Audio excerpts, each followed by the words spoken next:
So my wife Emily and I have lived other places, but because we've lived in other places, we have found that only one place is home, and Westchester Liberty's it.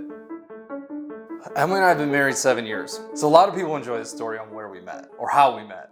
Emily was on the UC dance team. UC dance team is a very prestigious dance team, a lot of rings, national titles, this and that. My buddies and I go all the home basketball games. You could choose a side. You could choose the cheerleader side, choose the dance team side. I had a favorite dancer.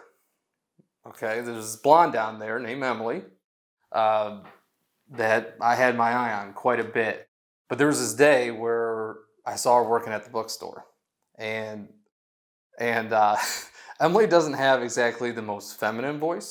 It's a little deeper. It's not manly, but it's a little deeper. I asked if she had a cold. This was me hitting on her, meeting her for the first time. She said, "No, that's how I talk." Okay, so that's like 2007.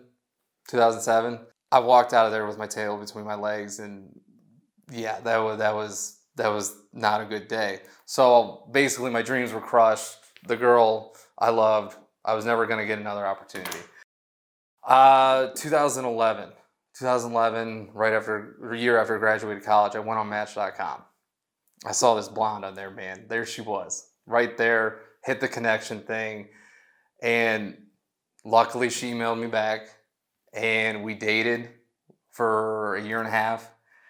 I took her down to Naples to get engaged, put a ring on it, as you so to speak. And then when we walked back into the condo to after a night of celebration, I asked her, I go, do you remember a guy that came into the bookstore a long time ago when you were working that maybe said something, trying to hit on you, asked if you had a cold? And she looked at me for like 15 seconds, like, what are you? And then it clicked. She remembered. And she said, "Oh my God, that was you. No way." She couldn't believe it. But that's how we met. I met her in college. She met me after college. Emily has always been very supportive. Going into real estate, it's scary. You're going in, you're not making any money. It's up to you. You got to swim or drown. And it was a tough time because Emily was going back to get her master's to become a nurse practitioner.